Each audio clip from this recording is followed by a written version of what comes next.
ended the day with some profit. For some reason, the copy trader wasn't copying across all accounts. It looks like I may have to change or roll over MNQ within Quant Tower. I don't really know.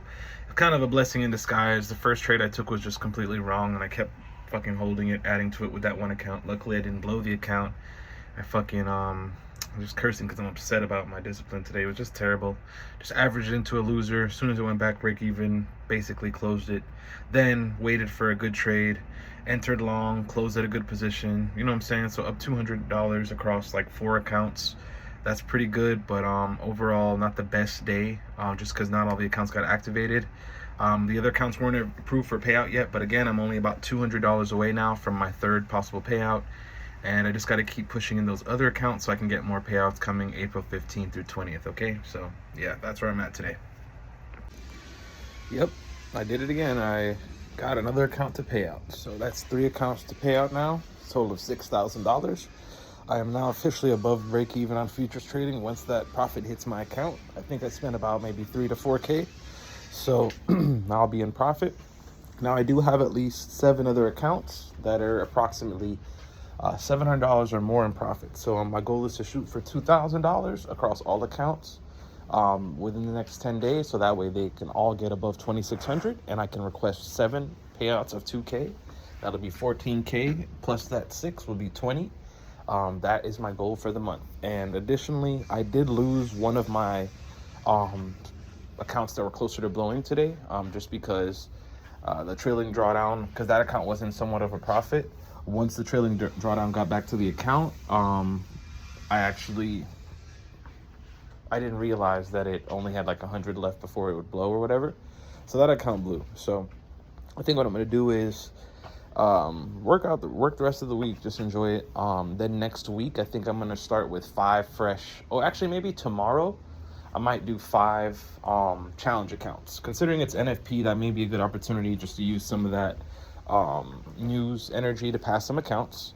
So I went from having 17 to 16, and then I think 2 to 3 are in bad drawdown. So I think I'm gonna shoot for about 5 accounts just to see if I get a little extra accounts. That'll be fine. I can switch them out later, but for now I just want to replace the current accounts that are really low in the account that got blown, and then maybe I can get up to 20 accounts and get 20 cycle payouts all at once. But anything above 4K a month, any 2K or more a month, you know what I'm saying, is significant. 2K is my rent. So if I'm taking out anything above that, to where I have higher goals, but if I'm taking anything above that, it's just a blessing. I still have my job, still maintaining. So good day today overall.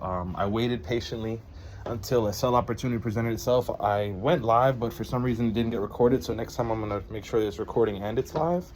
But basically there was a potential breaker, a 15-minute potential breaker. I waited for it to be invalidated, market structure shift, price came back into it, gave about 6 to 7 entries. I even posted it in the Discord chat. Then I took the trade, and the trade won. If I held the trade, I would have even made way more money. It kept running, but then I tried to trade against it with the other accounts, which is one of my rules not to do.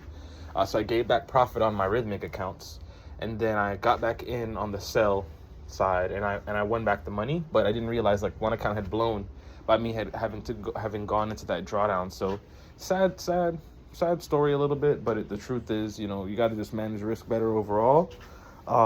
And when you make 100 or 150, just take a second. Don't just immediately hop back in. Take a second, especially knowing that the accounts are like in drawdown. So when you come out of drawdown, you know what I'm saying, or when you get a little bit out of drawdown, just take a second. You try to just rush it a little bit. Luckily, you didn't unravel everything. Worst case scenario, you would have lost a few of the accounts that were close to blowing anyway. What was lame is that you did actually you paid for the rebill of a few of those accounts, and now I learned a very valuable lesson. If your account is within $300 of blowing, do not rebill.